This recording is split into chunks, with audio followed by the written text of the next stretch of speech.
Factor each binomial. A binomial means 2. 1, 2.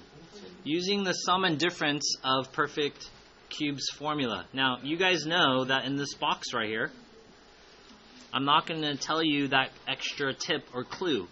So all I'm going to tell you is to factor. So how do you know the difference of factoring? Well, normally you would have done something like this. On the previous page, I think you have it. Let me see. Following page. Yeah. On page 79, you had an example like this. This was also a binomial. But something you could do in this problem is add a 0. You now have a trinomial. You have A, B, and C. And class, what's half of 4? 2. Then you can use the X in the box method. Okay? But if you look at this problem, if I add a 0,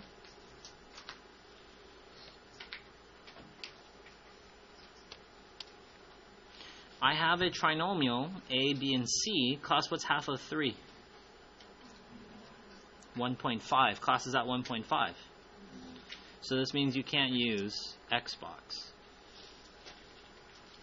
We have to use something else. So if I could take the cube root of each of these, then I can use the sum and difference of cubes. What is a cube root? A cube root means 3 identical.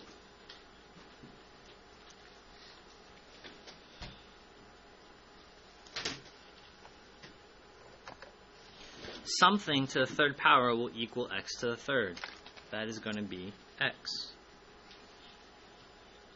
Something to the third power will equal 8. That is 2. And the cube root of y to the third is going to be y. Now, let me show you the calculator commands because the problems will get larger. If you have a Casio, let's just say I want to find out the cube root of 8. I'm going to press on. The cube root is here in yellow, and it's usually next to the exponent button. Here's an exponent button, so right next to it should be the square root button. And here the cube root here is in yellow, so I'm going to have to press shift and then the cube root.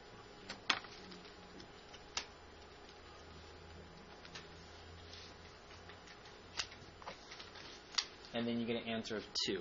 If you have a Texas Instrument,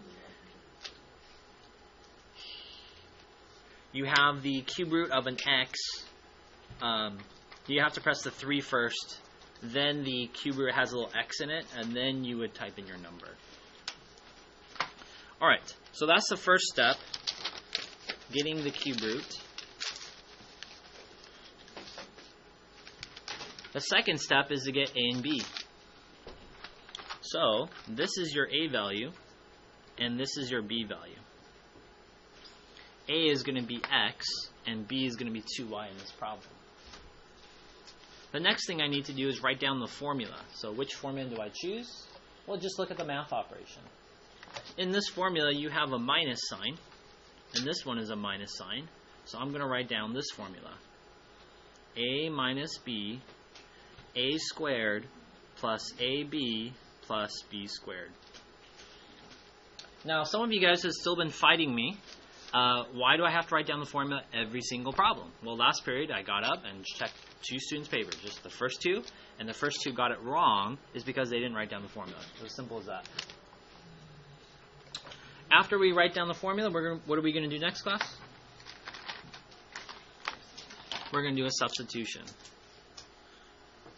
A is x, and b value is 2y. Now pay attention in this problem, your b value is not negative. Class, can your b value be negative? No. Now,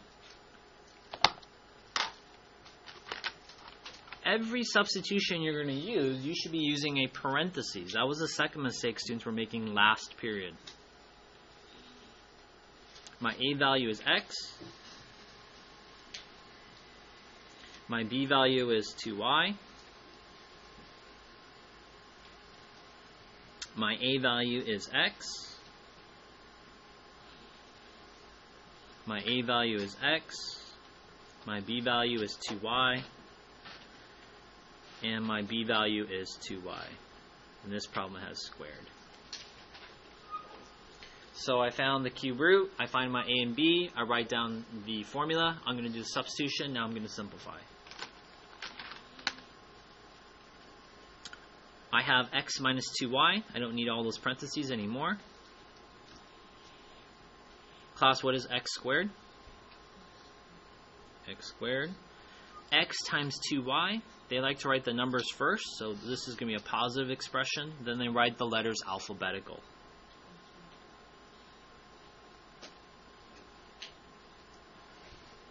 And then 2y squared is what, class? 4y squared. 4y squared.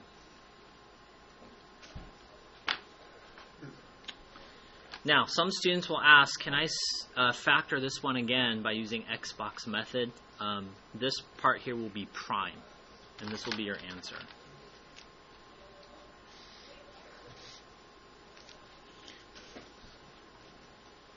So, find the cube root, a and b, write down your formula, substitute, and then simplify. This is the sum, and in this problem, this is actually the difference of cubes.